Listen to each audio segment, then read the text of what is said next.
Good afternoon. I'm still reporting on the coup.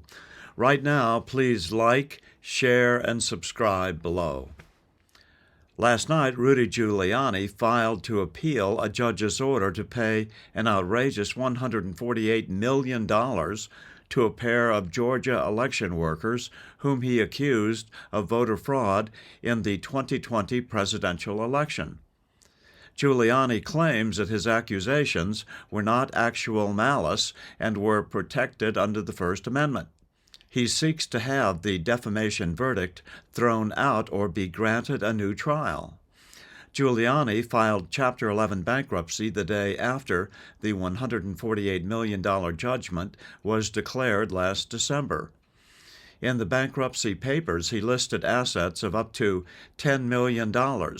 In other words, if the $148 million judgment were allowed to stand, he could never hope to pay it off.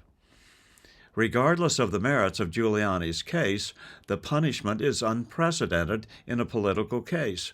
Until Friday's $364 million fine, which President Trump was hit with when a New York judge ordered it in a civil fraud case, which remarkably had no victims. Trump will apparently post a $400 million bond, which prevents the court from seizing some of his prized assets, including Trump Tower itself. These amounts seem incredible to not only ordinary folks, but even among the high-flying real estate developers of New York City, many of whom have sworn to never invest in New York property again in protest.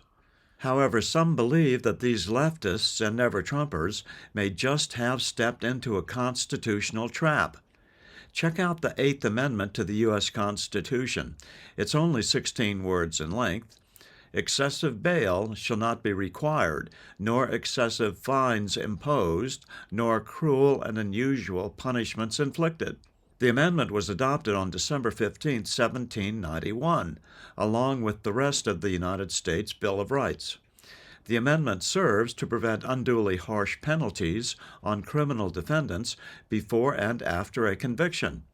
It applies equally to the funds necessary for pretrial release, known as bail, and punishment for crime upon conviction.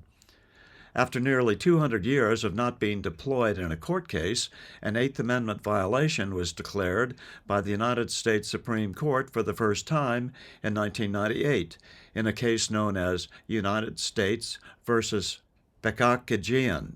In this case, the Supremes held that the federal government cannot set bail at a figure higher than is reasonably calculated to ensure the defendant's appearance at trial. The Supremes had previously ruled that the excessive fines clause does apply to states, although we could not find how much money was involved or if it was a tangential ruling without a definite sum involved. So this excessive bail case is the only one with a sum attached that we could find. In that case, the United States versus Bajakajian, in 1994, Syrian immigrant Josep Bajakajian and his family flew from the U.S. to Cyprus with over $350,000 in cash and their luggage to pay off a debt. Under the U.S. Bank Secrecy Act, international currency transfers exceeding $10,000 must be reported, and violations may result in forfeiture of any property, real or personal. After a bench trial, a U.S. District Court judge found that forfeiture of the entire sum of over $350,000 to be grossly disproportionate and in violation of the Eighth Amendment.